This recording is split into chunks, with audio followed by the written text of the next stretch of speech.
how to log into your Outlook. So let's get started. First thing first, open any web browser and in the search address bar visit the Outlook website.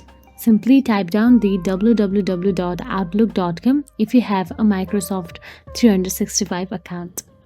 Now you will get to see the sign in option available in the top right corner of your screen. Simply tap on it.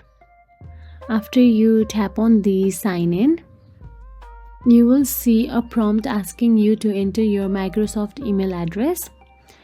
This could be an Outlook, Hotmail, or a work or school account as well. Now all you have to do is, after entering your email, click on the next button and you will be prompted to input your account password.